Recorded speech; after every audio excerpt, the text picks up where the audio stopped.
Why the IT tech industry sucks today for techs.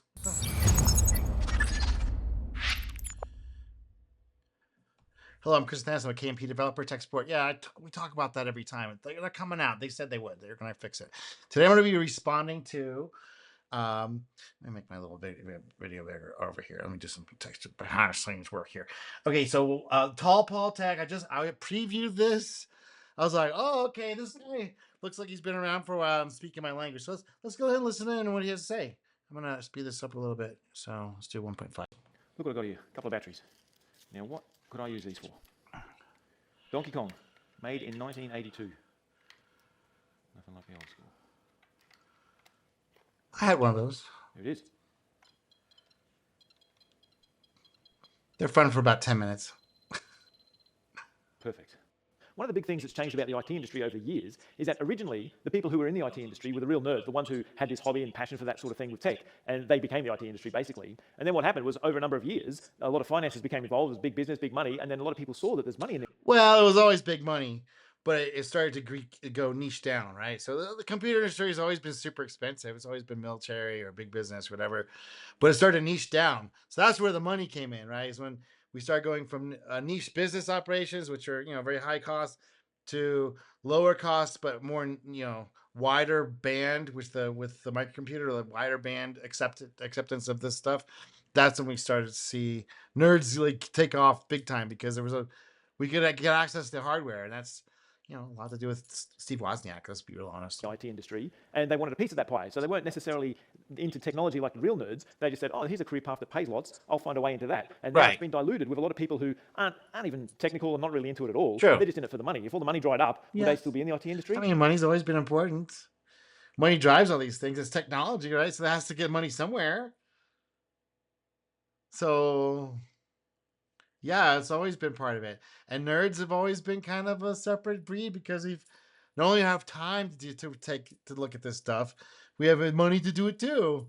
That's always not been the case for me. I've always been like an outside hacker, but I definitely see people who have resources are able to get access to technology, and time. By the way, they're not working 18 hours a day or 10 hours a day or 8 hours a day like at some fucking menial job just to make ends meet. They have 4, 5, 6 hours a day, 5 hours a day, or just set the job up so they're learning on the job. Let's keep going. The real nerds will, but will they? So as the business side of the IT industry got bigger and bigger, there was less emphasis on what people could actually do and more with how they could conform to sort of things. And what I mean by that is you used to have people who were just... That was the ZERP stuff.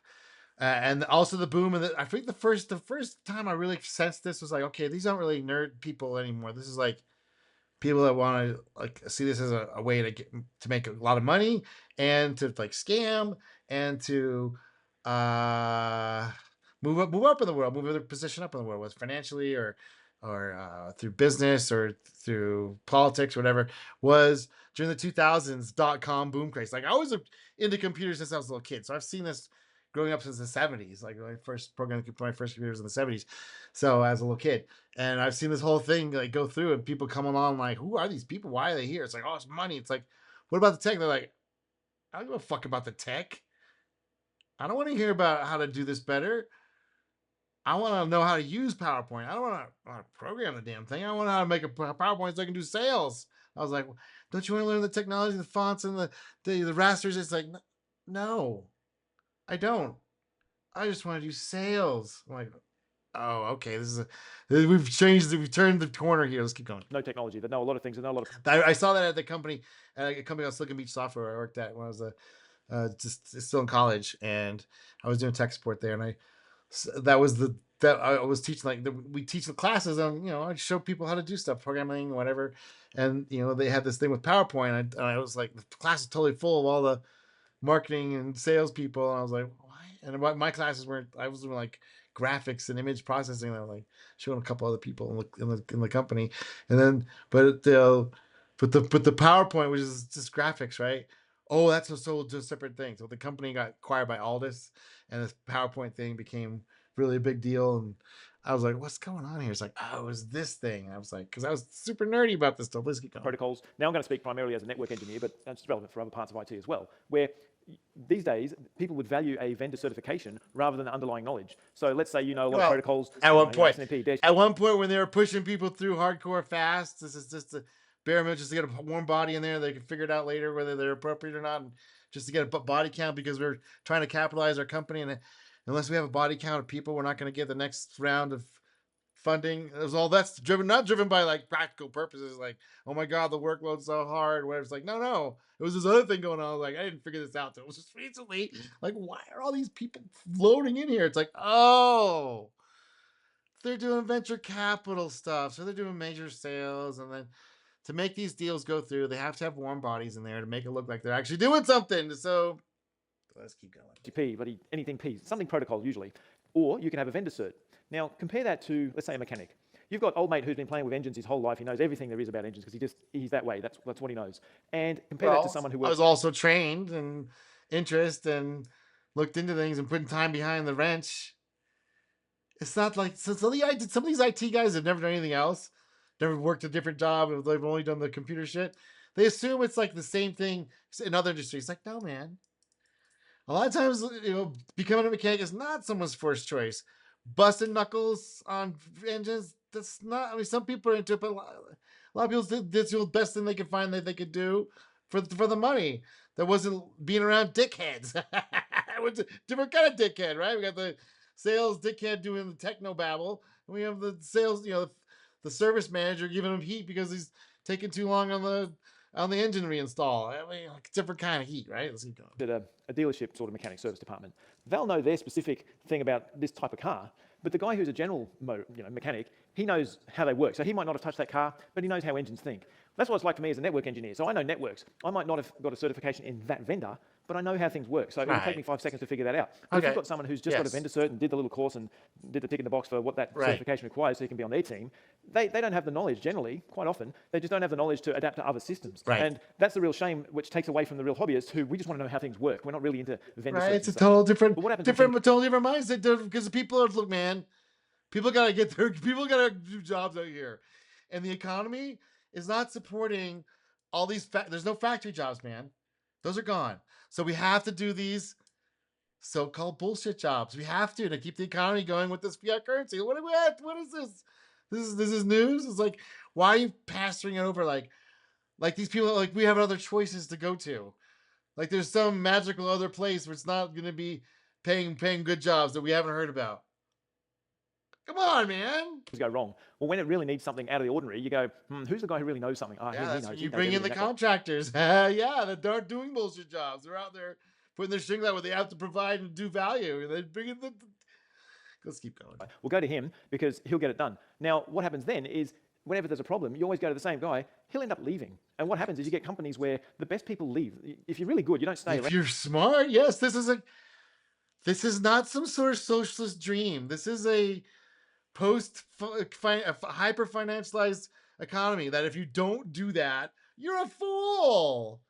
Why would you stay? Okay, unless you've got some mental issues, right? Some people do. Okay, I get it. Why would you stay at a place that they're going to milk you for all your current knowledge, run you bone dry, and not give you any more money? And this is common. Even when you explain it to them, like, hey, I'm obviously more valuable. You should really pay me more. And they go, no, here's 2%. It's like, I'm just going to leave. Like, what are you doing? Don't you know it's better to retain that tacit knowledge and maybe give them a little bit more of a raise or something reasonable so you don't actually go out and, we're going to go do it. You're going to pay that anyway when you go buy this contractor to come in and fix your shit or try and get that guy, claw that guy back after you let him go. Because you're chintzy. And this is the whole end of the hyper financialization where everyone's a fungible unit. If you can ship it offshore, do it. Maybe it'll look good on the first 2 quarters where you're saving money. But in the third quarter, when the product doesn't ship, you have to bring a bunch of contractors in when it tanks the company. You're long gone by then. You've already got your raises. You've hit your quarterlies. You're good. You leave for something better. And the people who are happy to stay, they're the ones who just get by. They know they've got that good paycheck coming in, so they'll do what they need to do to keep the bosses happy, and they've done their job in IT and they get paid. Right.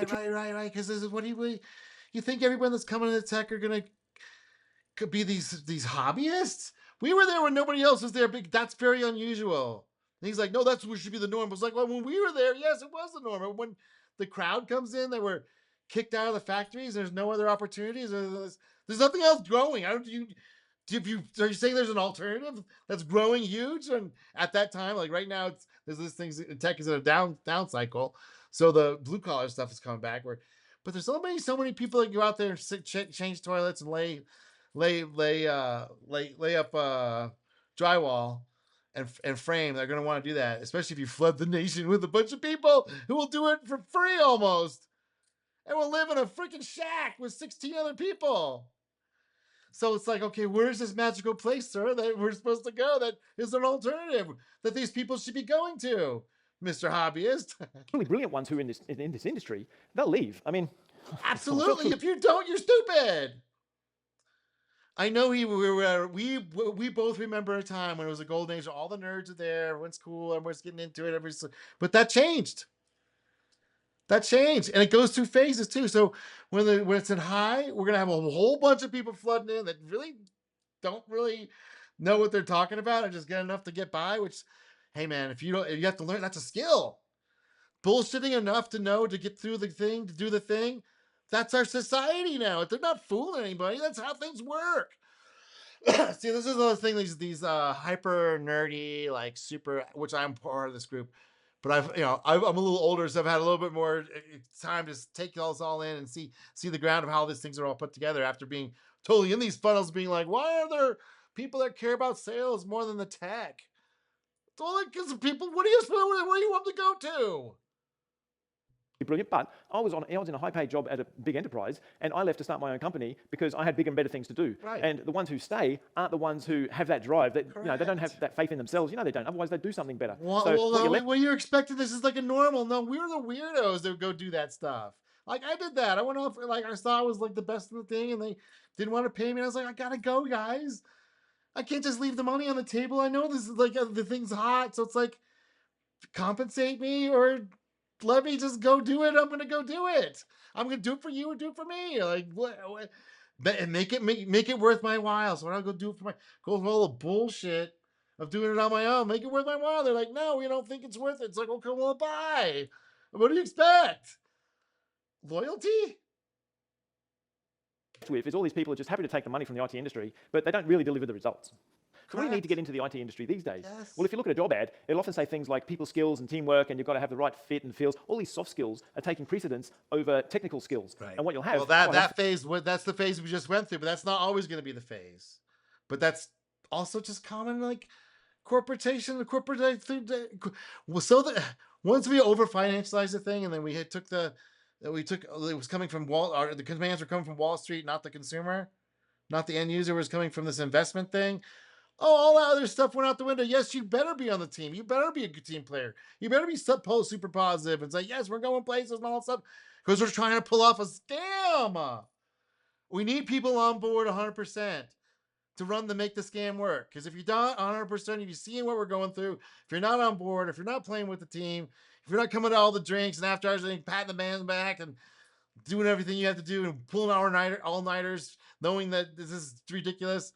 If you're not willing to do that, they're not gonna have you around, man. It's like it's not just the tech. I know we like nerds like me and him are like, why are people? It's not, dude. Words are this society is a survival mode, man. There's not a lot of alternatives. and is people in management who aren't technical at all. And then you see big issues arise. And you've seen this with many big companies. And you see the head honcho. And Yeah, because that the end consumer is not the fucking. That's not who's buying. It's Wall Street. These VC funds. They want to see the pump so they can cash out and give it to the next sucker. Why is why don't people talk about this? This is the normal standard pattern that's been going on for the last 15 years. It's like, no, you gotta look at the consumer and how the product works. They don't give a fuck how the product works. Do you think the Wall Street guys give a fuck how the product works? That's not going to get the funding. Telling how many millions of users you got signed up and how many millions of more. As soon as we get to market share, we're going to up our prices. They want to hear that message and they want to see the numbers go up.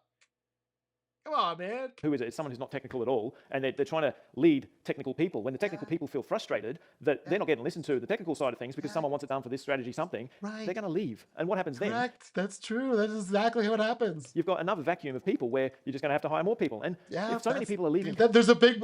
I don't know if you knew this.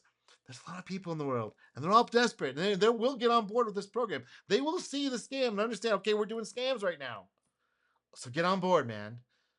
And once this comes to the point, it's like if you're skilled enough to actually be technical and go solve problems, the real problems that the company can't see. That's competence America. You get to do that. And then you get to do the other thing where you try and hire people, and then you find out what's going on there and why it's too super difficult because the people that can do stuff are expensive. Yeah. And that cuts into your bottom line. And it gets real hard to figure out how much to pay and what's to pay because you can go broke doing this stuff, man. companies, where's your staff that know the history that you've had? So, for instance, you've got a network somewhere, and you've worked on it for years. You take ownership of it if you work there. It's your pride and joy. You're supposed to document that stuff. The AI will take over on that, right? But if you've just got people coming and going because they're swapping jobs because something's better there, or the boss is this, that, the other, then Yeah, that was the environment just recently, but that's not the normal environment. But it does get that way. It gets frothy when we have these injections of new tech and new ideas, new things. We had the microservices, we had the crypto, we had the AI. Who knows what'll be next? It'll be some goofy thing. But if not, if this is the tail end, then the thing kind of falls over. We go back to something more basic, probably war, where a lot of stuff gets destroyed, where they have to rebuild it again. there's no core pride in the network kind of thing. Then cloud comes along. Pride in the network. Okay, this is like 1980s thinking, 1990s before the big boom. Yeah, they took that's not the point now. Pride in the network. I mean, I get that. I want that, but this is not what these businesses want. Pride in the network. That gets outsourced to someone in cloudland who really don't care about the network. And what you end up Correct. with is mediocre networks. So let's say you work Yeah, does it get this next round of funding? in a company and you're the network guy and something's gone wrong, or the server guy, it doesn't really matter. Something's gone wrong and you've got to fix it because you're the tech. You could either be a real tech and look right. So he's thinking about more of the on-prem stuff. What's most of this stuff's been uh, abstracted away. Now it's all done in software. Why are you kicking up servers yourself for these big companies? Like for little companies, yeah, totally on-prem, totally. I'm down 100% for doing your own services locally. Yeah, you don't get these big server fees. But if you're trying to get funding, you gotta pay for the services. Are you a professional or not? The funders want to know. What's going on? You say, look, The customers don't give a shit, but the funders, it's really super important that you're integrated and team player with all the teams that they play on. do some deep packet analysis on the network or get right into the shell on the server or whatever it is you're doing. Or what happens a lot more these days is people don't even try. They just revert to the vendor. They might turn it off and on again. And I've seen this before. They just go, I turned it off, turned it on, it still didn't work. So we called the vendor. That's just no effort. So either laziness or lack of knowledge, either way, they're not doing these things. Are you being paid are you being trained? Are you training the people to do this stuff? You're not. Lack of knowledge, huh? Training program? No, hit the ground running, steep learning curve. You better figure things out on your own. Minimal support. We had the thing when people were like, "Oh, how can we figure this out?" And they're gonna we have tacit knowledge. We all share stuff. Not anymore. No, you're a fool if you do that. If you want to go do it and stay there at the company, like this is the thing that a lot of people do. They go to these companies, they see how they're mismanaged. They want to learn something. They get in the middle of it. They figure it out. They're the go getters. They're the go to team. But the whole time they've been like, I'm gonna have to learn enough to get the hell out of here. And I'm going to use this opportunity to get the hell out of there. A lot of people do that. And that's what they go off and do their own consulting thing. Then they put their shingle out when things screw up at these companies, which they always do. They come looking for you. And that's how this is how the businesses work. This is the whole thing about being like a family community thing. Those things are brief moments in time. And when they happen, they're beautiful. They're wonderful. But that's not the standard. Not what people are doing. It's not the game that people are playing. It's not about the tech. Oh, the tech. It's super fun. When this tech comes out, it's super fun. But once we start the business thing comes in where you're getting rounds of funding, it's a whole other game. And a lot of people get frustrated when that change happens.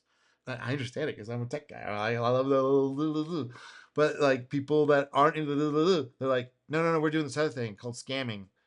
and we need you to play along and do the things to make it look like this so we can get the next round of funding so I get the hell out of here and buy my Bentley and my McMansion. Then they're not figuring this out. Okay, you may have to leave. In-house, and they're the techs that we have today. So if you outsource your support for networks with MSPs or someone in the cloud or some vendor support or whatever, those people don't have an intimate knowledge of your network and the day-to-day workings of it. If Okay. you really worked with your network and really understood it daily, you get to know the nuances of it and how it thinks and what it does. So when an issue arrives, you go, How it thinks and what it does. Okay, sir, you may be seeing a little more into the network with this anthropomorphizing, giving it human characteristics than it warrants. Let's keep going. on, that's that because of that thing. But if you're outsourcing it to someone, they don't really care. All they see is a job ticket, and they've got some Correct? Yes. Why is this is bad? This is capitalism, especially late stage finance capitalism, where if you're not extracting that value, figuring out a way from incompetence to extract value out of that to broken windows, if you're not taking advantage of repairing broken windows, what are you doing? We're late stage, man. You better be putting your shekels away and putting it in a hard asset somewhere because this stuff doesn't last forever. These booms and busts and booms and busts, and people sometimes, some people out here can see patterns, and they know when it's time for boom, we're gonna get paid, and it's time for bust, you're gonna save your shekels and like, find out a way to skill up in the down periods. Let's keep going. probably non-technical managers saying, how many tickets have you closed today? And they'll do the bare minimum to get you, out of Correct. trouble. Let's say some link wasn't working or whatever, and they help you Correct. get it sorted. But you're not paying for that. Are you paying for the full thing, the sorted thing, or are you paying for that ticket? Did you say we want to pay for the full thing? Oh, you can't afford that. Training? Oh, you have to give people training. Oh, you might have to overstaff a little bit to make sure things are set. I don't want to overstaff. Maybe I can understaff. I can cut a corner here and there. Tick it off and okay, it's all good. Next time you have an issue, you might again call a vendor. You'll get someone else. They know no history. They might have a log of notes, but really they're not working on it day to day because they're working with heaps of others. So you Probably an AI is gonna take that shit over. But let's keep lose going. that familiarity with your network if you don't have your own IT staff. Now, another thing about outsourcing all your IT stuff is, Yeah. while you may initially on paper see a saving of headcount, okay, you just got rid of Right, that's what the MBAs do. You want to come in and get your money. Look, if a business is getting ready to be sold or acquired, you got to cut costs. So you either bring somebody in that cuts the cost, and that's usually the standard way because then the boss wasn't doing it, right? The people you've been working for and slaving for and sacrificing for and taking weekends off and you're not, doing coming in the weekend and working overtime and unpaid. You don't want him doing that. I mean, you want to get your shares, right? So they're going to have to cut some people. What do you think they're going to do? The NBA? Well, what are they going to come into? Like, look at your code. Like, here's this improvement where you can do it. What do you think's going to happen if these MBAs come in? They're not getting it ready to sell to another for the customer to have value. It's for the shareholders, whoever the investors of the team, where they've been told from day one, we got to get in and get out. all these IT staff that were costing money, and you'll save money because you're doing it to some MSP or outsourcing. But the amount of man hours that you spend dealing with them, going through stuff that would have been done quicker internally, it's just shifting the finances from one bucket to another, really. Because now you're paying excess fees for these outsourcers. Yes, but on paper it looks correct because those are spurious expenses. These are constant expenses, which aren't going to change. These are spurious, so they put them in another category. So when you get ready for sales, like, well, those are spurious one-offs. They were just minor little. That's not really. That's not our day to day. Our day to day is this, which is super lean, hyper fucking like very profitable. We got 22% profit. Yeah, but what about these? Oh, those are spurious. We don't include those because they're just one-off events. Now everything's humming along. When you take over this business, you're gonna get 22% profit. Don't you understand? Contractors or whatever, when you lose the value of that constant knowledge that you have from your in-house staff. And yes, losing your tacit knowledge is really expensive, but in a day where the pump has already happened, and now it's time for the extraction because the tech thing is failing, or people just want to get the hell out, so it's time for extraction. Or they were told this is going to be a 2-year thing, now it's a 3-year thing, and they want out. So there's going to be an extraction moment, and this is what they got to do. And it's like the tech people are like, "What do you mean? What do you mean?" It's like people are trying to make money, man. People trying to put braces on kids. They're trying to get buy cars, vacations, motorhomes, microwave ovens, TVs. The tech, and they're gonna know the network, gonna know its aspects, gonna feel its intuitions and human qualities. Stop. big pity with outsourcing. And then, of course, when you outsource your data to the cloud, what you're really doing is putting stuff from your computer to someone else's, because that's essentially what cloud is. But as you move Really? That's what the cloud is? Gosh, thanks for letting us know. Come on, man. it to the cloud, they make it easy for you to get your data to some cloud service, but you try getting your data back out there again in a format that you can use. Yes, So this is what do you think they're trying to do? This is a money making operation. They have to make sure you're stuck with them. If you can just get in and get out at any moment, why would you stay? These corporations, they think things through. These aren't by accident. This is how they're in business. That's how they do the cheap prices. So when people do get super frustrated and leave, it's a profit for them. They don't give a shit. Come and go. I don't give a fuck. But you're gonna pay when you leave, and though free coming in the door, pay when you leave. This is a classic model. I don't know why people. Gosh darn it, there's cheating. It's like no, this is little capitalism, financialization. When you get the MBAs involved, and when they want to make a money, I make an operation. it's easy for them to take your data, but then you get wound up in this system where you can't really get out too easily, and then they can change the Correct. rules on you. What used to be the Oh, they changed the rules on you. Those darn sucker mean people. They changed the rules in a capitalist society, which is about profit extraction. You're the profit they want to extract. Come on, man. If you're gonna look, they've done the numbers. They do look, man. I don't know. They ran the numbers, buddy. They found out that they could do it, and you're gonna stay. 90% of you are gonna stay because it's such a fucking. They know it's such a fucking nightmare to change services that you won't even do it, even if your code is set up perfectly. Let's swap the database. Oh, swap the database.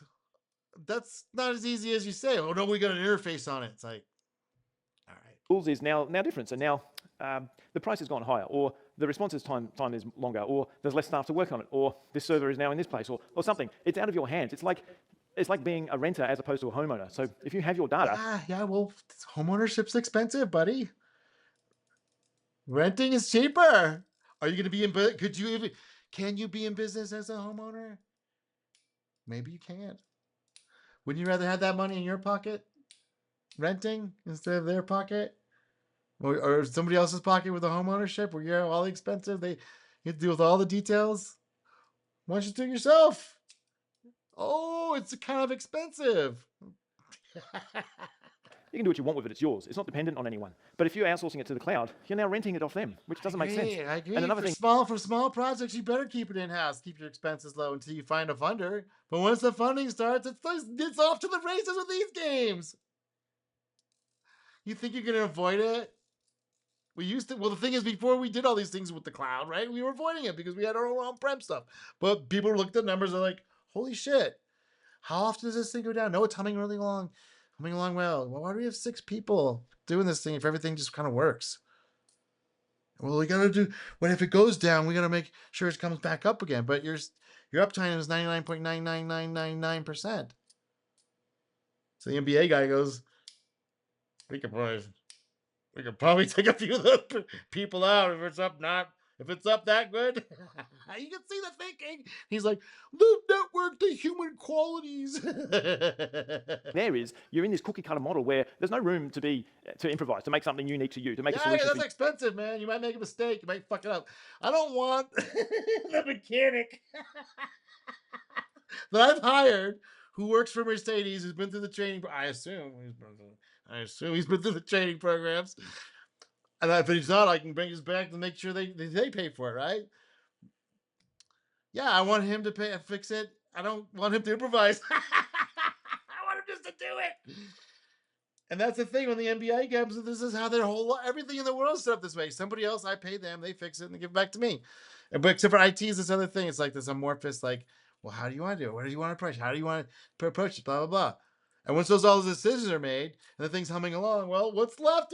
Cutting fucking costs. Like, come on, this is capitalism. Your company, your network, your system. You have to use, okay, this is the standard that people use. We have to do it this way because those management people who aren't tech, they went to some seminar and got some nice, lunches paid for. So they said it's got to be done this way. And well, it's just lunches paid for. It's called kickbacks, buddy.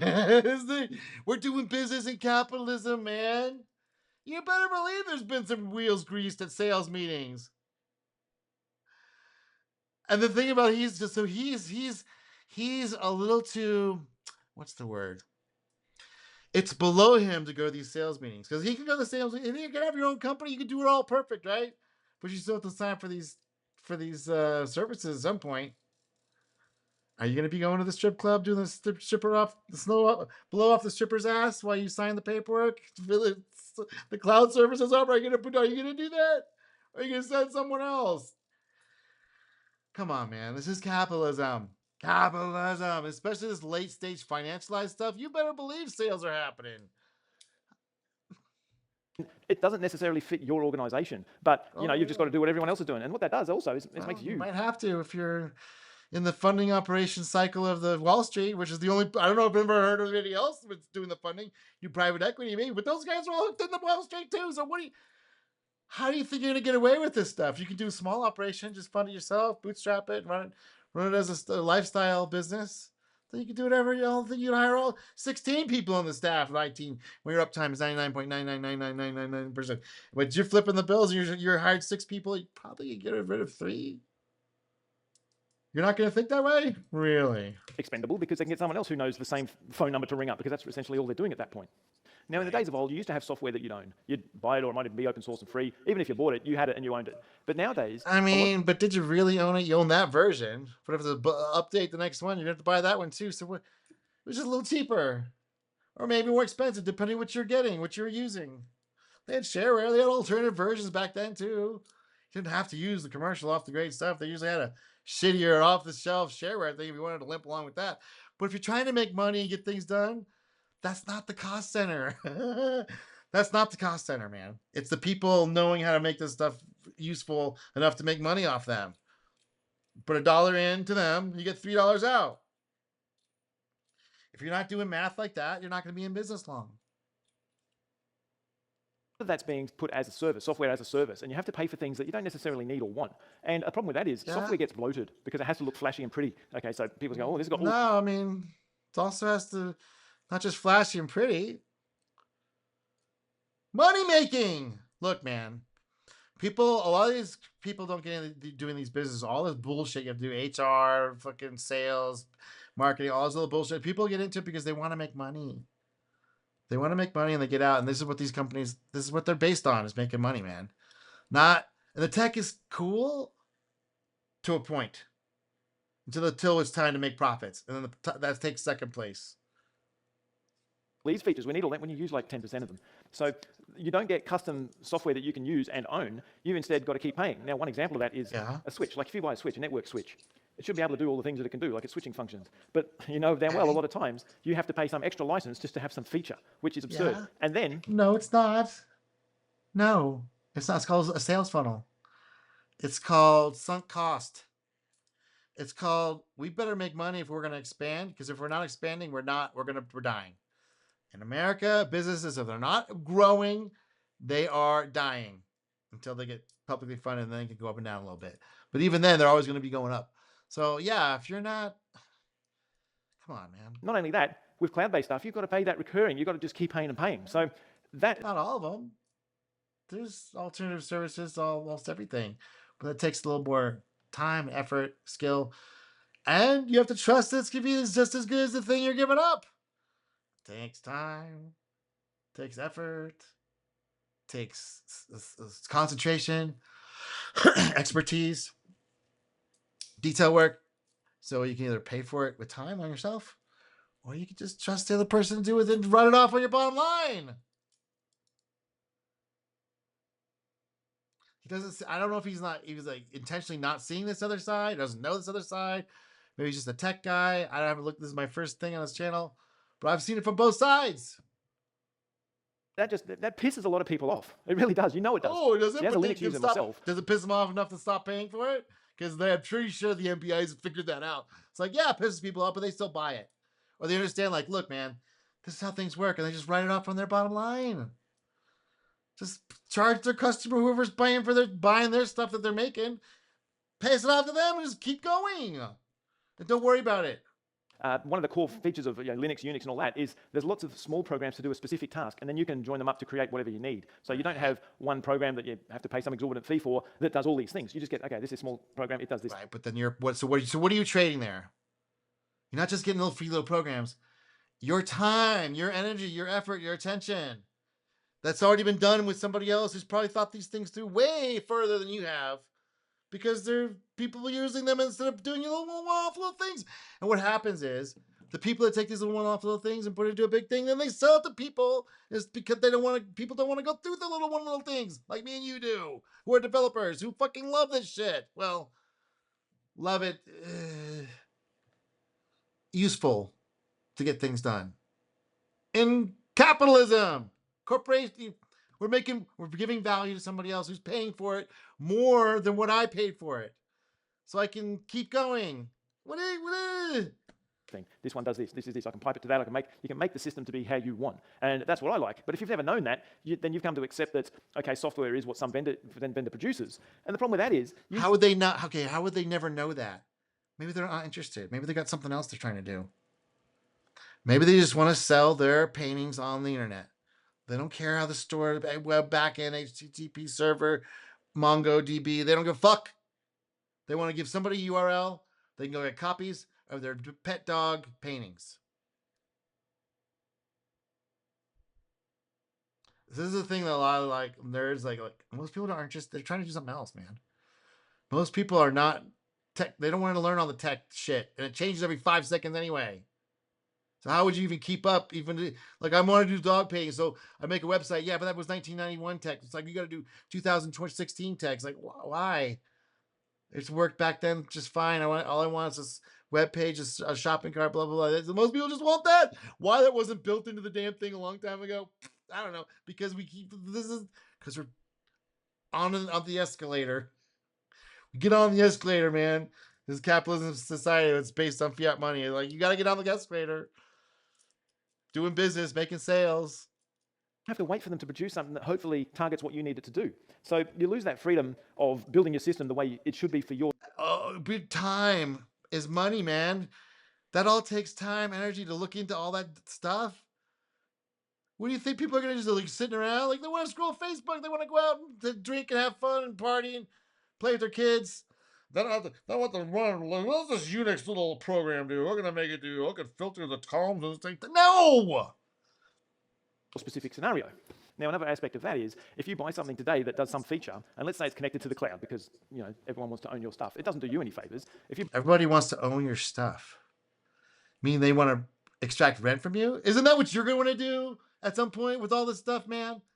Are you extracting rent from your employer that's doing something at some point where it's extracting rent from somebody else? Somebody else is paying for it. They're purchasing it. They're buying it. They're bringing a license.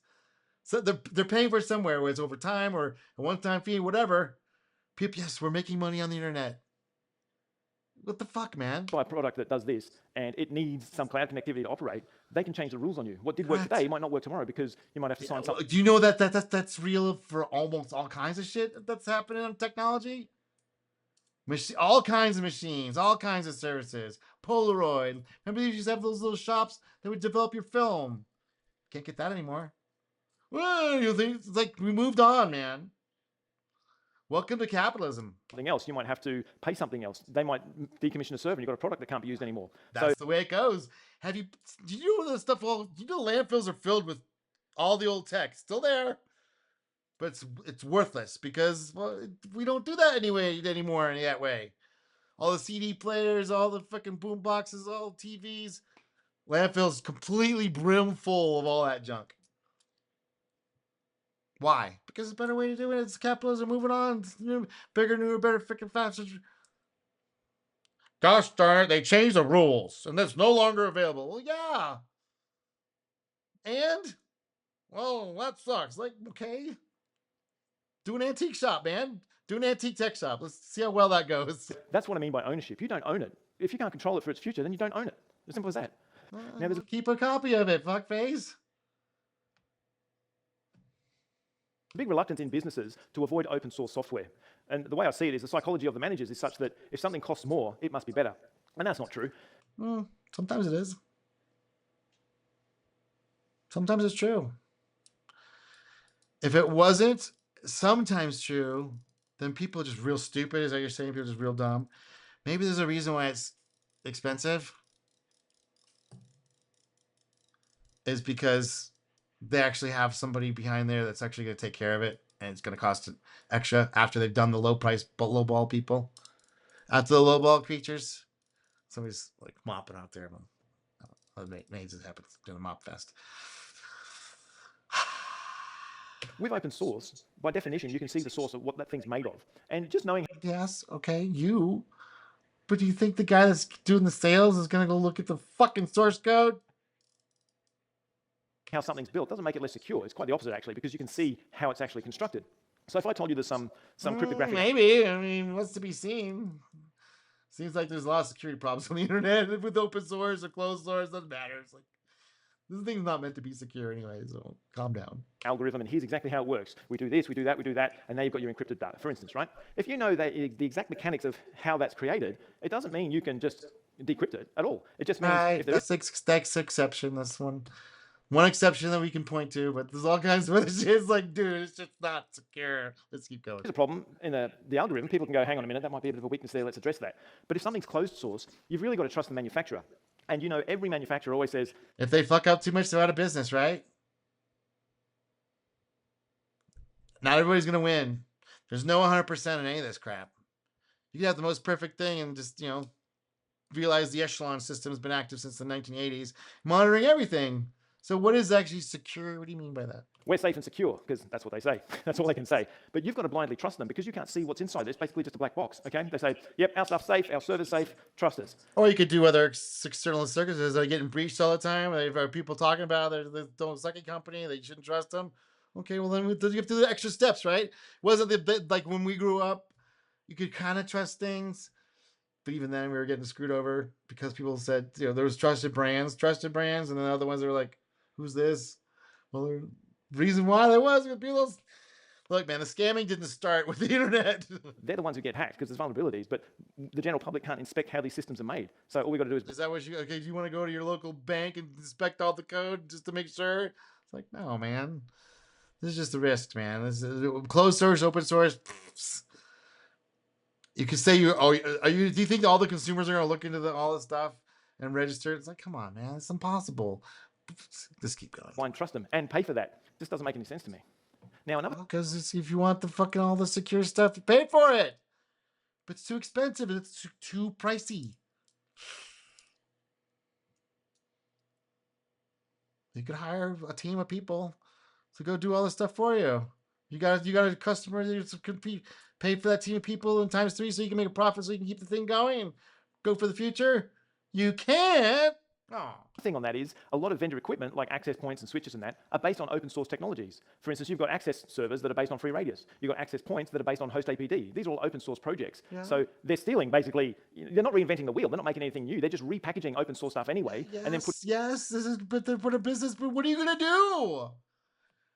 Okay, so you want to do the same thing they're doing? We'll try and do it. And see the problems that are involved. How hard it is even just to make these things commercially available for people that want somebody else to take over the dealing with of it. There's so many aspects of business that you just want to kind of offload some stuff and just write it off on the bottom line. It's like, do you expect all this stuff to be totally free? Man, you have to understand, like that free software stuff was just a moment in time. It's not really free, man. There's a reason why they can promote that. It's because they want to get you in their ecosystem so you can do a sales funnel somewhere else for somebody else. Putting a hefty price on it and selling it as this magical thing. And it bothers me that the companies don't see that. It's just madness to me. But Real Tech knows this sort of thing. So if you're a Real Tech watching this, you know exactly what I'm talking about. Yeah. There's so much time for money, man. You think the time was unlimited? You think people have just unlimited attention, unlimited... Do you know, I mean, tech is just one part of business. There's all kinds of other shit. Just the legal shit alone is ridiculous. Just, come on. Now, as far as vendor software goes, how often have you had a release of software that's supposed to be this grand almighty piece of software and it's riddled with bugs? The push seems to be these days to get some new feature out there as quick as you can, not test it for quality at all, really, and let the consumers who paid money for it be basically your testers. And they come back and say, oh, it's got this issue. And the vendor goes, yeah, well, it's because we're cutting edge, we'll hit some issues, but we'll sort them out, honest. Meanwhile, So you understand, so you're talking about the second phase, is ZERP interest free, free money everywhere, just get the sales funnel going. Show some, customers sign up to this website. You got $100 million offer. I guess he never saw that side of it, right? He wasn't invited in because he didn't get it, man. It's like this is because he's still stuck in the tech is everywhere, tech. I get it. I love it. I prefer there. I've been on both sides. I've seen it. And he doesn't see that, like, hey man, there's this other game going on. Are you trying to get rich? Or are you trying to fuck things up, man? Yes, we're shipping it to the customer immediately without testing. Because what are we trying to do? We're trying to get sales signups, man. We're trying to get sales signups, dude, so we can keep the company going to get another rounding of injections of financing. Because are you paying for it? We got 15 people here who need paid salaries. Are you paying for it? You're not. Well, shut up and just get the thing going. Yes, it's going to be buggy. We need to get out of here before the funding dries up.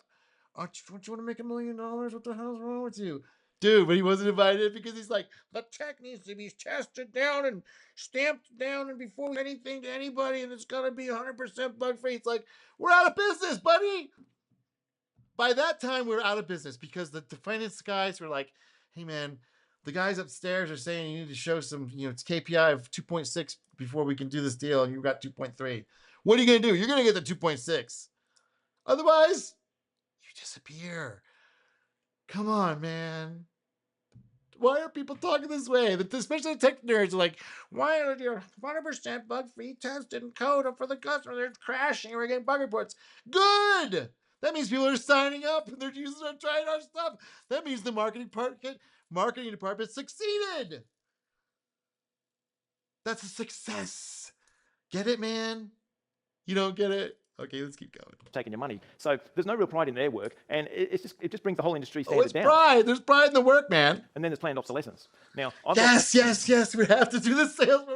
Look, man, ever since the fiat currency thing happened in 1913, 1971, golf gold standard, you were on an escalator. So unless you're selling and got some kind of exponential thing anywhere near pushing something forward, have some sort of unreasonable growth curve, then you don't understand what's happening. This tech was cool and everything like that, but it was levered, man. It was levered for this financial operation system that we're all a part of, and we can't get out. We're not going to get out of it. Okay, this is what we're dealing with for a while. For a while, it's going to be like this for a while. So the escalators have to be hype cycled. Has to be. Have to. You have to hype cycle. plenty of hardware out here which is perfectly fine, but I can't use it. I mean, I can use it, but it's not up to date. So for instance, I've got a Palo Alto PA200 here, and it hasn't been in support for a while. And even when it was in support, I had to have a support contract to be able to get firmware to keep it up to date. Now, it's still got gigabit ports on it. It still has a deny all rule that works just fine. So it still works, but it's been neglected because there's a push to get some new model with some faster processor or something, right? So what's going to happen with this? It's the same thing that happened to all the other shit. Why are we using tube computers? They work fine. And the accounting departments, we're running huge bank sectors with tape drives. What happened to that? Why can't we use that anymore? It's perfectly good. See, he only remembers the last cycle. The cycle's been happening. Why don't we use telegraphs? They work fine. Why don't we just use sailboats? They're totally reasonable, very green, fast. Just go across the ocean, almost the same speed. Why don't we use that stuff still? It still works, still available. Happen with the wireless controllers that aren't getting used anymore, or 802.11ac access points. These things work fine. And like I know a massive enterprise that's about to get rid of over 1,000 APs because they're no longer supported. But yet in their environment. Welcome to capitalism in the financial phase of it. And they work absolutely fine. They've still got 5 gig RF band, they've still got 40 meg channels, they've got lots of them, their roaming works, they're still good, but it's been deemed that it's not the latest thing, so it has to go. Right. And where does it go? E-waste if you're lucky. And where does that go? Well, it goes off to some place in Africa half the time. And the ones that don't go there just go to landfill or get burned anyway. So, which will be mined at some point for the mineral content. Don't worry. It's not just put to waste. It's a freaking mine of all kinds of gold and rare minerals. And once we get the nanobots going, we're going to drill into that shit and dig it up and reprocess it once it becomes cost effective. Right now, it's just better to dump it over there where we'll go mine it again at some point in the future. Don't worry. This push for new stuff, it just creates more shit. And there's better value in getting... Welcome to capitalism where we've got more shit than not. So the other way is the socialism way, where everything's restricted. You got to have lottery tickets. You have to have ration cards. Everyone's hungry. We have secret police monitoring, make sure you're not getting any other wise ideas about other systems that may be overabundant. We're never going to be right at the level everything's exactly needed, ever. We've tried that. That was a social. We just do. If everybody just produces what we need, then nobody will want anything. It's like, well, that ends up with starvation, societal collapse, secret police. So we have this other thing where now we have to deal with a bunch of processed resources that are in one central location, rather than go and we have to mine just from there eventually. And in the meantime, nobody's starving. We're all fat. So what's better, starving or fat? We've picked and here in the West and most of the world was like we'd rather be fat than starve. It's more pleasant to be fat than starve. Think it through. Think it through. Think it through. Engineering than new products. So I recently got hold of some 802.11n APs, which is old now. I think it came out in 2009 or something. So 802.11n APs, because See, again, he's post 2000. Sounds like he started getting tech in 2000s, maybe the late 90s, because he still has this image of like the nerd stuff, which was the 90s. The 90s was still primary nerd central before it got super financialized. So I think he's coming from that, and I remember all that stuff too, and it was super fun because everyone was super into tech. And they did like the month of finance, like, what do you mean finance free time? The NBA guys hadn't invaded yet, fully, completely, and everyone's mind and everyone's social. All you have to do is get on tech, just work in tech. It's like you're doing marketing, man. You're not really in tech. You're doing advertising. You're doing sales. You're doing finance. You're doing MBA stuff. It's just you think it's a widget. And he knows, and you and me, he knows it's not widgets, man. It's this whole like philosophy, like how to do things, systems analysis, like how do we want to approach problems? It's art, life, it's art. We remember that stuff, but the NBA is like, yeah, whatever. As soon as you guys get a hit, as soon as there's somebody we find one that gets a hit, we'll push them to the forward, reduce the staff, and sell it up the chain. thrown out by someone. And I got hold of them, and I did a setup for someone. Okay, I thought, okay, well, they've got 5 gigahertz channels, they've got 40 meg wide channels. I set them up with proper engineering. So I did the RF design, I did the multicast design, I did everything that had to be done in a good Wi-Fi network that often doesn't get done. And they've got the best network they've ever seen, and it's 802.11n. So I've made use of those things again, and there's nothing wrong with them. But 6 gigahertz has come along, so apparently we must have it. And it's just, Right. it's a farce.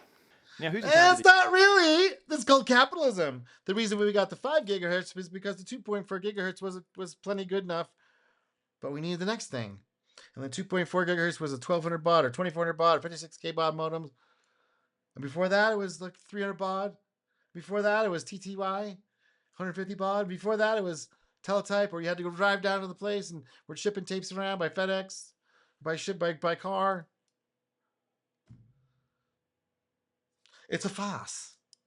These companies. Most often they're non-technical people. It's someone who saw some of that attractive money, they've got their job, they've done something, you look at their background and say, how the hell are you in charge of anything? Because he runs this, because he can run his mouth good, man, in the meetings when it makes. Look, man, it's not the tech. So the customers aren't the end customers. The customers are the Wall Street guys who are trying to get funding from. So if they can run their mouth correctly, which is a skill that tech people seem to understand, not see. It's like it's totally invisible. Like bullshitting is a major big deal in tech. I don't know if you've noticed. I don't know if anybody's noticed. Obviously, some people are getting understand. They're really good at bullshitting, man. There's people that are way better than the tech people, which is hard to keep up with. They've also got another skill called bullshitting, where they learn all the key phrases, they go to the events, they get invited, whatever they know, because they know that's the important part. It's not the actual knowing all the details. Let's be real about it. It's not knowing the details of the tech, it's making the sale. But they're in charge. And then when some issue happens, you see the mayor in some Senate inquiry, some Sheila's got no idea about anything, but they're the ones in charge. Right. You get some guy who, like, he's come from a background of, I don't know. Well, why don't you start telling the sweet lies? Why don't you get on board and talk about, like, we're gonna go forward, we're gonna make a couple of kinks out? Well, you could do that. I know it's me and him don't like to do that stuff part of it. I've done it before. I'm not proud. It was required to make things happen. But I don't like doing it. He's the same way. It's the same way. Like, we don't like doing that, so we don't do it. We let somebody else who's got the fucking cojones to do that shit, to actually fib a little, maybe exaggerate a bit. landscaping, and all of a sudden he's an infrastructure manager and he decides what happens with an IT network. It's like, how did you get to be in this position? But they're valued because of their soft skills, their network, or ultimately they know the right people, let's face it. So Okay, so he does know a little bit, but he says it like it's a bad thing. No, this is how things work, man. In a capitalist society, this is how things work. At least you have some mobility socially. Other societies, you don't have that. If you're not a party member, you're fucked. If you're just a lower caste member, you're fucked.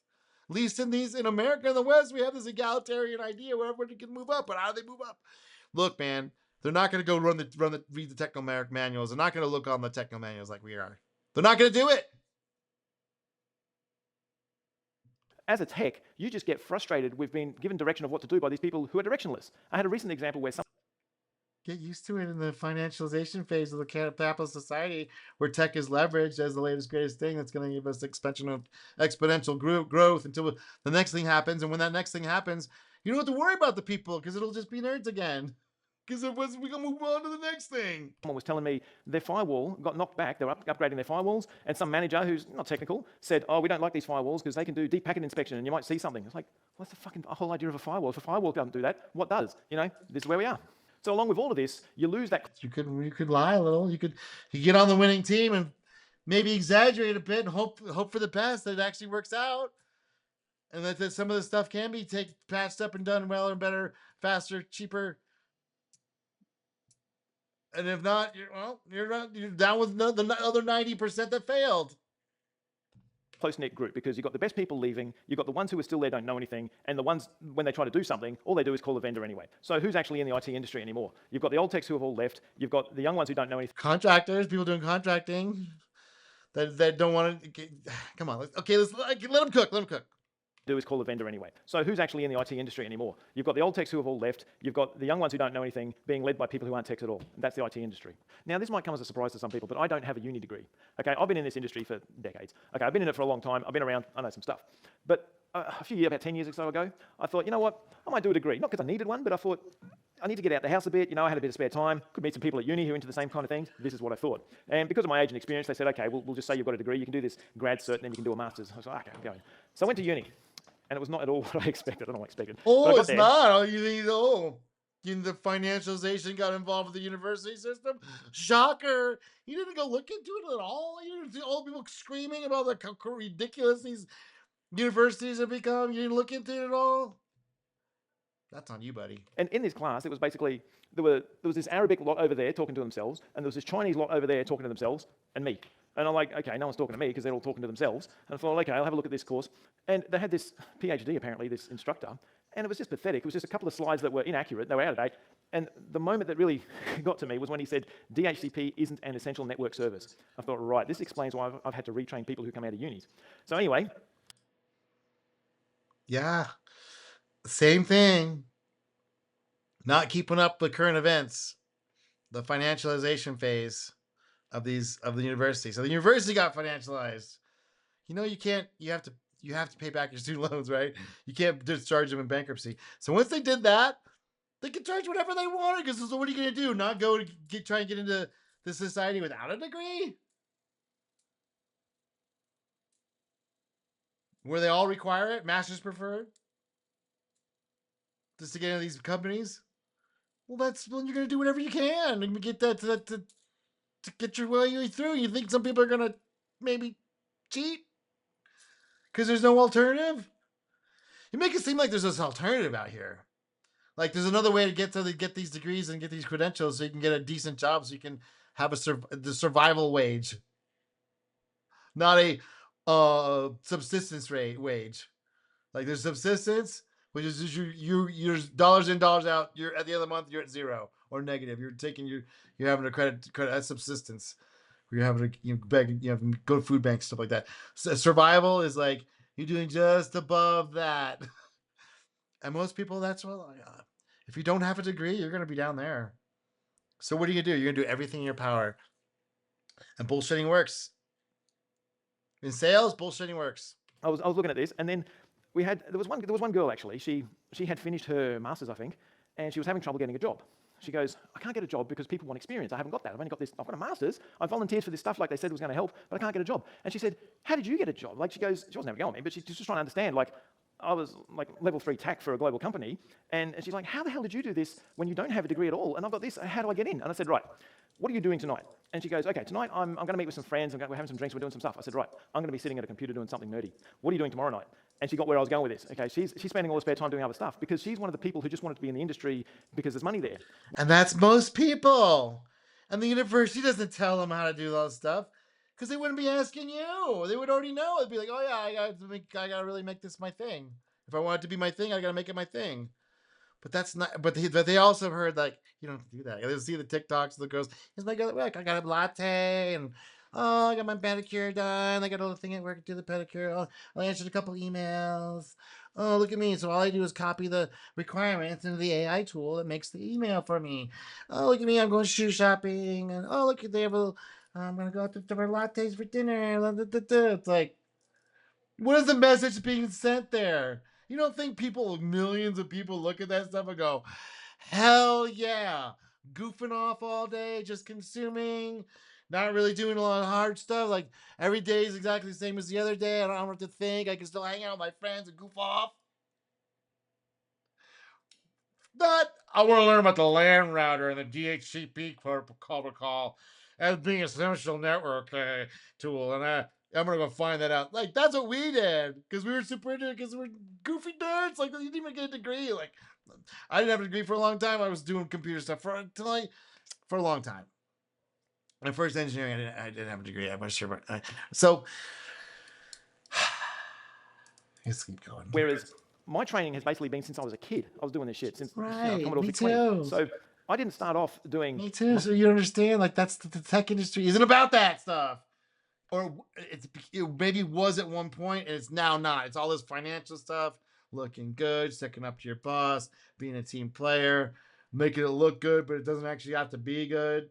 Being very talented at that, saying the right thing, promising, and being excuse stuff later on when things don't work. Have all the pre-canned excuses. Learn what they are, when to approach them, who needs to hear that, which message to tell to which person, when. That's all skill, man. That's all the soft skills. It's like they're very complicated. You really have to read the room, and you have to know when the going's hot. And they want when somebody's trying to hire you, it's a sales. And you think some of these people know how to sell themselves, look good, sound good, and get all the right responses after hearing a bunch of the wrong ones and figuring out what the right responses they want to hear, fibbing on their resume a little. That never happens. Cast networks over Wi-Fi. I've run plenty of cables underneath floors with the false floor above me, crawling through, running Cat5 and whatnot. So I've done a lot of shit. That doesn't exist anymore, by the way. Doesn't exist. So it's now all on the computer. So you're just asking people do more time on the computer by yourself alone, as if they're not already have enough of that already watching the screens. And you're asking them to do more. Still lacking context of what's happened in the past versus what's going on now. Do you think people are still running cables? No, man. That hasn't happened for a long time. I didn't just start doing this, but these people expect to start doing this complicated stuff when they haven't done the hard yards and they haven't spent the time. Where's the hard stuff available, buddy? You think they're teaching that at the university? It's running cable? Oh, they're going to do TTY stuff too? Are they running audio couplers? Are they going to put audio couplers down there? Are they going to run TTY? Are they going to run the telegraph? Are they not learning Morse code? They need to learn Morse code too? To learn the technical things of what they're trying to say they can do, just because they did some uni stuff from an instructor who evidently knows nothing anyway, that's where they fail. So if you want to be a proper tech, you've got to do proper tech stuff. Oh, really? Are you sure? Sure you can't just bullshit your way through? I'm pretty sure people have been bullshitting their way through successfully. You just do. And even then, like I said, if you land a job in the tech industry doing some sort of tech support, your job could be outsourced at any moment because the companies, they only care about the bottom line. So if you're costing too much... Oh, now you understand the bottom line. Oh, so you do kind of get it. All right, keep going. Even though you might be great at what you do. I'm not saying young people can't know things. I'm not saying that at all. But if you do, you're going to be a candidate to go because you're not actually making the company any money. You're not sales. You're not selling anything. You're a liability. And if they can save a few dollars in their mind by outsourcing something, even if it's inferior, they'll do that. Yeah. The point? What's your point? I don't understand his point. Now, another thing that comes up, which I'm sure is purely psychological, is companies, when they decide who to go with, they'll pick a big company over a small company. So let's say... Sometimes. Sometimes not. Often they will because they know that the company didn't get big just by being fucking retarded. They know there must be some reason, and there's a lot of reasons. If you go with a small company, even that small company fucks up, you're the one on the line. And then you're out of work now. But if you go for the big company, it's like, well, who else are we supposed to go with? They're the biggest and the best. This guy. There's some national company and they're building a brand new nationwide network. It's pretty complex in their mind. And they say, okay, we can go with this small company over here or this big company over here. And they go, well, it's a big network. Let's go with the big company. Right. But who's the guy in there going to do it? It's not, they might have a staff of 5,000. Lots of little contractors. Who gives a fuck? The big company's the one that are taking care of it. They're still in business making things happen. They're big for a reason. Because they want to go manage. Yes, it's going to be a bunch of subcontractors that may have subcontractors. But they're being managed by a company who's taking them, who's the biggest one. So if the sales guy that's one of this big company is like, who else are we supposed to go with? They're the biggest and the best. So at least his ass is not going to get fried. They may have to go change companies then, but at least he's not going to be blamed for making the problem with the small company first. Ding dong. The company, but this project's only going to be done by one guy. And who's that guy? What's his experience? He's probably someone who's come out of uni, taught by the idiots at uni. Doesn't matter. The big company will take care of that, right? Well, he'll either do it or he won't. If he won't, well, we'll figure out later. Come on, man. So the guy over here in a small company, he's obviously got enough confidence in himself to start a small company. So or maybe he's just got a lot of confidence and he's trying something he's not very good at. It doesn't mean it's a small company means he's good. Oftentimes it means he's not good. Because otherwise he'd be at the big company making the big bucks. Come on, look at this. Think it through the next step. I know you're only like the first level thinking. Like, how does that proceed? There's other actors in the world. What he's doing, just because his company might be small, he might be very well experienced. Maybe like I mentioned, the mechanic before who knows engines because that's all he's done all his life. The guy who runs a small company, he's obviously got enough confidence in himself to start. Confidence is one thing, but the actual capability is completely the other thing. That company, and he's got more vested in making it succeed. So he'd be Does the one. he? You don't think the big company doesn't have people invested want to have it succeed? They just frivolously just flake off, whatever, fuck it, doesn't matter. We'll stay big forever because we're big now, and doesn't matter what we do and how things happen. This guy. Go for, not the big company. And you know yourself, if you go to a shop or something, you always get better service from a small company. Maybe you get shittier service. You never had shitty service from a small shop? A lot of assumptions here, man. Time. The big companies don't care, but yet in their minds, these people want to, oh, I better go with the big company. And there's just no reason for it. And it's a problem. There is a reason for it. There's that. Come on, Australian or New Zealand, wherever this guy's from. There's a reason for it. They've seen, look, some people have seen these things go down. Like they think they can save a couple bucks by going to a small team or somebody they know that's got it going. Then maybe that'll work out, but maybe it won't. And then what do we have to do after that? We're going to have to go to the big company anyway. So you're taking a big risk. Now, if it's a known thing, yes. If you've known this guy, worked with him for years, whatever, okay, great. But oftentimes that's not what's happening, man. You know, but that's people's psychology. They seem to pick that, especially when there's the non-technical people in charge. Maybe there's other reasons. Maybe they've seen people try and be clever. And what happens to them? Asperger's, man. I got it too. I get it. But I'm also, maybe I'm not fully down that river road or down that path. Like I can see this other side, and I've been involved with the other side. We go off and start your own thing and see how hard it is, man. People look at you sideways because you are small because they know this thing that you don't know, or obviously are ignoring. You don't get canned if you pick the big player. If you don't get canned if you pick number one. Now, I'll give you another example of a big company failing. I was at this event. I went to an event where it was put on by the big network vendor, and they had to set up some access points, for the attendees' Wi-Fi access. But the cable run was too long, and they had to make some cables up and put the RJ45 connectors on. None of their technical staff knew how to do that. All these fancy sales engineers and all that. And okay, so the cableized stuff, that was a brief moment in time that was going to be disappeared eventually anyway. walked in there, I was a little bit late, I walked in there and the head honcho said, Paul, fuck, I'm glad you're here, but we need you to put some plugs on the cable. He goes, none of my guys know how to do it. And I said, what? So these guys are so technical, they've never put a plug on a cable. And this event was all hanging on it. So there's me, I've got their connectors and the cable and started putting these crimps on. And what pissed me off was a couple of things. Firstly, now that I'm doing that, they're all mingling, eating and drinking, and I'm left there doing this because I'm the only one who can do it. Yeah. Yeah, they're setting up for their next thing. While you're goofing off with the wires and the cables and the crimpers, they're mingling for their next role. Because they know this thing is a sinking ship because they're being asked to do things that should be done by somebody else. Wow. It's just completely like he's just like completely missing the fucking point. Completely missing the fucking point. And one of the techs who was trying to do it and failed, he hands me the color code. He goes, "This is the color code." And I said, "I know the color code, mate. I don't need that." So I'm doing this. And that's another example of the best people will always leave. And you're left with the mediocre ones who laugh it off, go, "Oh, yeah, you're the best. You can do it." Yeah, I'm going to leave. Yeah. And you're left there eating and drinking. So Yeah. And they're left eating and drinking and getting other gigs lined up for when this thing falls over. Well, you're being a shitty, like, I don't want that. Show that. Get that thing out of my way. I'm gonna crimp my cables. I'm gonna talk about cable crimping for the rest of my life. Remember the days we crimp cables? Like, we don't give a fuck about cables. We didn't care about them then. There was old technology then. We were skipping past that shit. Like, who gives a fuck about the stupid cables? that's what happens. The best people always leave. Yes. So the tech industry is Oh, not always. Sometimes they stay. Sometimes they move up.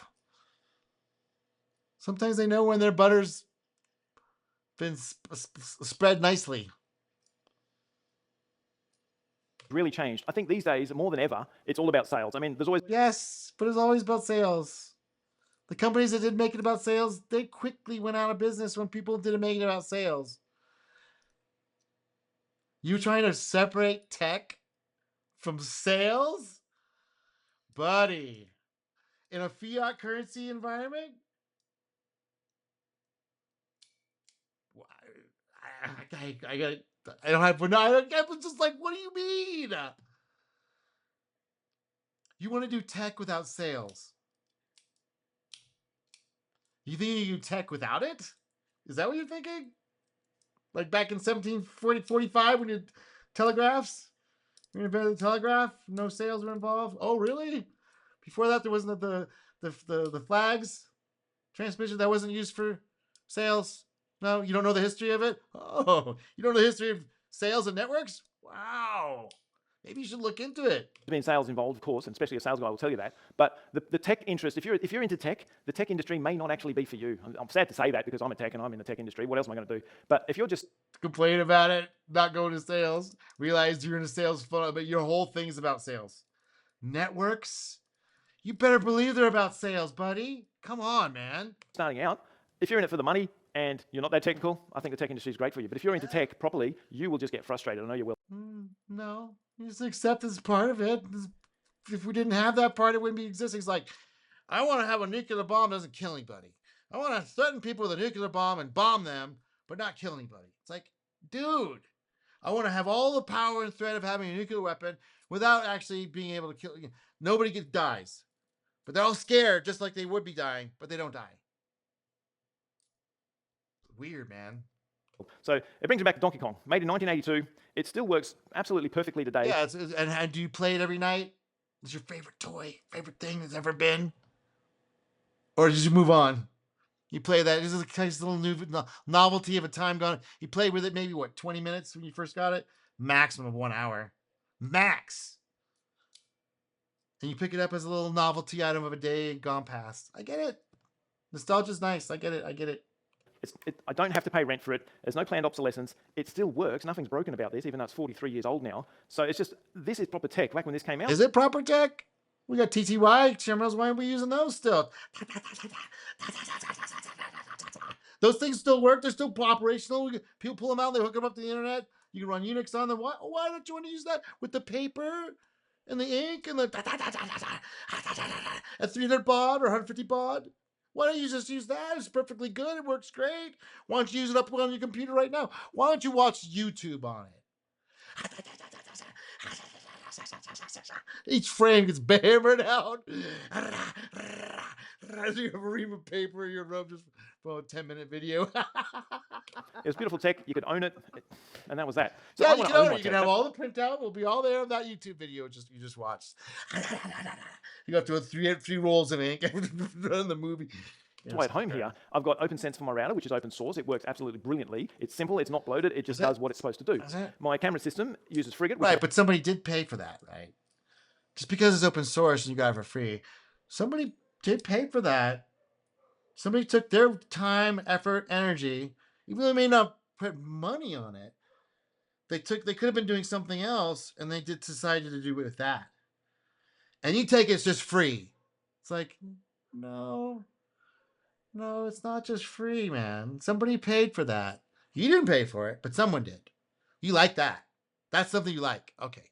open source, and it So does no sales were involved. You like that. But somebody else did put in energy, time, effort, sweat, and tears and cared about it enough to put it out there for free for you. Just a take. Okay. doesn't have to connect to the cloud. No one's got access to my camera feeds. There's no leakage there.